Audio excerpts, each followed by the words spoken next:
Hello दोस्तों, नमस्ते, जय माता दी। अपने चैनल सोनम लोकगीत, नेहा लोकगीत दोनों पे आप लोग का स्वागत करती हूँ। छोटा सा बहुत ही प्यारा कजरी गीत लेके आई है और इतना दिन से हमारी वीडियो नहीं पढ़ पा रही थी। ये भी सोनम लोकगीत पे भी नहीं कह सकती हूँ कि वीडियो पढ़ पाएगी, क्योंकि एक फ़ोन दूसरा ऐसे ले लिए हैं।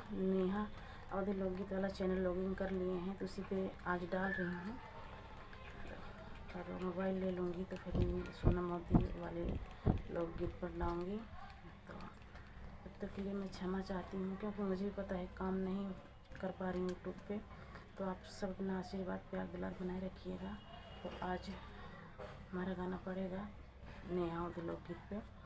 आप लोग फुलवाज करिएगा और ज़्यादा से ज़्यादा सपोर्ट कीजिएगा। डालूँगी सोनम लोकगीत वाले पे भी डालूँगी। आज देखती हूँ बड़ी बड़ी दीदी के चैनल में लॉगिन है हमारा चैनल। आज उस पर गाऊंगी, 1-2 वीडियो बनाऊंगी और डालूंगी। जब तक नहीं ले पाऊंगी ऐसे काम चलाऊंगी। उसके बाद आप सब अपना आशीर्वाद प्यार दुलार बनाए रखिएगा। तो चलिए मैं सुनाती हूँ, आप लोग सुनिए। बहुत गर्मी पड़ रही है।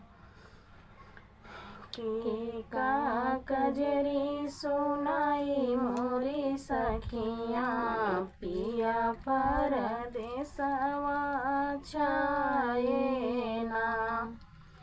के का कजरी सुनाई मोरी सखियाँ, पिया परदेसवा छाए ना। सोने की थाली में जेवना बनाए, सोने की थाली में जेवना बनाए।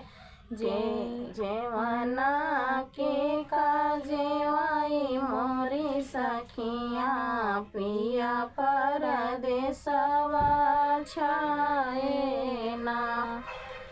जेवना के का जेवाई मोरी सखियाँ, पिया परदेसवा छाए ना। कजरी के का सुनाई मोरी सखियाँ, पिया परदेसवा छाए ना।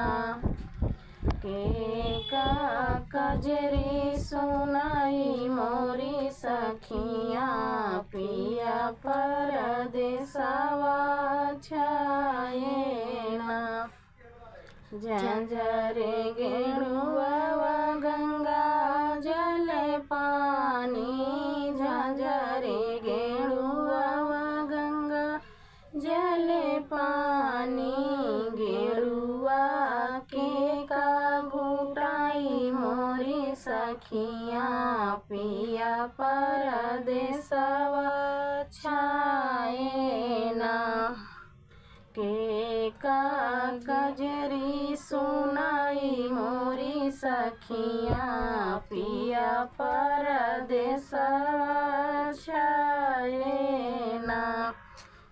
लाची लवंग रस बीरवा जोराए, लाची लवंग रस बीरवा जोराए। बीरवा के का कुचाई मोरी सखियाँ, पिया परदेसवा छाए ना।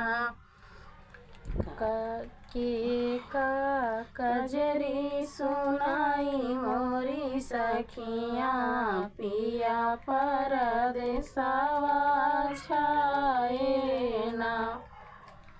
फूलही बिनी चुने से जिया लगाए, फूलही बिनी चुने से जिया लगाए। से जिया के का सुनाई मोरी सखियाँ, पिया परदेसवा छाए ना।